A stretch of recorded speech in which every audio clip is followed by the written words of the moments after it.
First வந்து நமக்கு இஞ்சி பூண்டு அரைக்கிற வேலை தாங்க. இது அரைச்சி வச்சுட்டோம் அப்படின்னாலே இது வந்து ஒரு பெரிய வேலைன்னே சொல்லலாம். ஆனால் இன்றைக்கி வந்து 1 கிலோ பூண்டுக்கு 1 கிலோ இஞ்சி போட்டு நான் அரைக்கிறேங்க. ரெண்டுமே வந்து சரிசமமாக அளவில் அரைக்கும்போது உங்களுக்கு டேஸ்ட் ரொம்பவே வந்து சூப்பராக இருக்கும். எந்த வித டிஃப்ரெண்ட்டும் இருக்காது. நம்ம இன்றைக்கி வந்து பல்க் அமௌண்ட்டில் தாங்க அரைச்சி வச்சுக்க போகிறோம். இப்போ நான் அரைச்சி வச்சேன் அப்படின்னா எனக்கு பெருநாள் முடிகிற வரைக்குமே வந்து இது ஃபுல்லாகவே எனக்கு வருங்க. அந்த மாதிரி தான் நான் வந்து அரைச்சி வச்சுக்கிருவேன். நோம்பு சமயத்தில் இதெல்லாம் நம்ம எடுத்து இடையில தீந்து போச்சுன்னு அரைச்சிக்கிட்டு இருந்தோம் அப்படின்னா நமக்கு ரொம்பவே வந்து கஷ்டமாக இருக்கும். இப்போ நான் வந்து 1 கிலோ பூண்டு 1 கிலோ இஞ்சி அளவில் எடுத்திருக்கீங்க.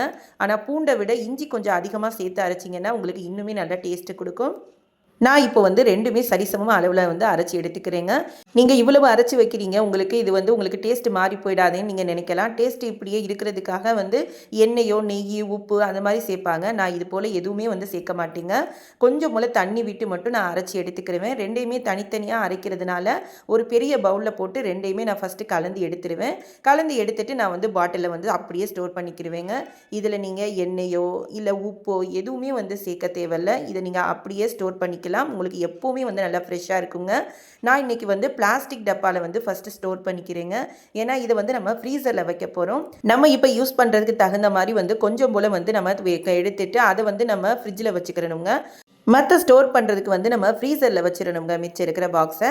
அப்படி வச்சிங்க அப்படின்னா நீங்கள் தீர தீர ஒன்று ஒன்றா எடுத்துக்கலாம். நீங்கள் எப்போ எடுத்தாலுமே வந்து உங்களுக்கு இஞ்சி பூண்டு இன்றைக்கி அரைச்சது போலேயே நல்லா ஃப்ரெஷ்ஷாக இருக்குங்க.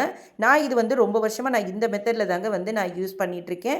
கண்டிப்பாக எனக்கு ரொம்பவே வந்து ஃப்ரெஷ்ஷாக இருக்கும். பெருநாள் சமயத்தில் நீங்கள் எடுக்கும்போது கூட வந்து பார்த்திங்கன்னா ஒரு பாக்ஸ் வந்து அவ்வளோ ஃப்ரெஷ்ஷாக இருக்கும். நீங்கள் ஃப்ரீசரில் வச்சுருங்க. இப்போ நான் யூஸ் பண்ணுறதுக்கு மட்டும் இந்த கண்ணாடி பாக்ஸில் வந்து ஸ்டோர் பண்ணிக்கிட்டேங்க. இதை வந்து ஃப்ரிட்ஜில் வச்சுட்டு மிச்சம் 2 பாக்ஸையும் பிளாஸ்டிக் டப்பாவை நான் வந்து ஃப்ரீசரில் போட்டு